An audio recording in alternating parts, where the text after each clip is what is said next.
ഞാനേ അല്ലെങ്കിലോ ഒരു ഭ്രാന്തിൽ നിൽക്കട്ടോ. അതിൻ്റെ അടുക്കാണ് ഞാൻ പോയി പിന്നെ ഒരു കയപ്പല്ല കുത്തിക്കയപ്പൊന്നും വേണ്ട. എനിക്കെന്താ പറയാ, എനിക്കൊരു ഒരു ഒരു അങ്ങനെ മുടി വെട്ടണം എന്നൊരു ഒരു ആഗ്രഹം ഉണ്ടായിരുന്നു. ഒരു എത്രയോ കാലം ഉള്ളിൽ ഇങ്ങനെ മുടി ചുരുട്ടണം. പക്ഷെ ഞാൻ ചുരുട്ടാൻ വിചാരിച്ച ഇങ്ങനല്ലായിരുന്നു. ഞാൻ കണ്ട ഞാൻ ഇതല്ലേ, ഞാൻ കണ്ട ഞാൻ വേറെ ഞാനായിരുന്നു. ഇപ്പൊ സത്യം പറഞ്ഞാൽ ഞാൻ കണ്ട ഞാൻ ആയുമില്ല, പണ്ടത്തെ ഞാനിട്ട് പോവുകയും ചെയ്തു. അതിപ്പോ ഇത് ഞാനേ അല്ല, ഞാൻ കണ്ടാണ് തോന്നുന്നത്. അതിന് കുഴപ്പമൊന്നുമില്ലല്ലോ അല്ലേ. ഇതിനി മുട്ട അടിച്ചിട്ട് റെഡിയാക്കണം. ഒരു ആവശ്യമില്ലാണ്ട് ചെയ്തതാണ്. പക്ഷെ എന്നാലും കുഴപ്പമൊന്നുമില്ല. അന്ന് പറഞ്ഞ സമാധാനിക സംഭവം. സത്യത്തിൽ ഈ കാണുന്ന ഞാൻ ആരാ? ഇനി പണ്ടത്തെ ഞാനല്ലേ ഞാനിൻ്റെ വേറെ ഞാനായോ? മുടിയിട്ടാകുമ്പോൾ ആളെ മാറിപ്പോ എന്നോട്. അങ്ങനൊന്നുമില്ല. നിങ്ങൾക്ക് പണ്ടത്തെ തന്നെയാണോ ഇഷ്ടമായി അല്ല എപ്പോഴത്തെ തന്നെയാണോ?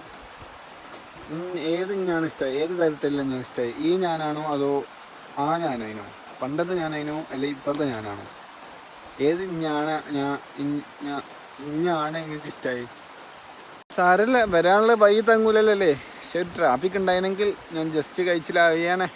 സാരല്ല, പോട്ടെ. അല്ലടോ, ഒരുത്തനെ ഇവിടെ എത്രയും വിഷമിച്ച് പറയുമ്പോൾ നിങ്ങൾ കിടന്ന് കെളുത്തുക. ഉളുപ്പുണ്ടോ? അവും ഈ തങ്കപ്പെട്ട മുഖത്ത് നോക്കി ചിരിക്കാൻ.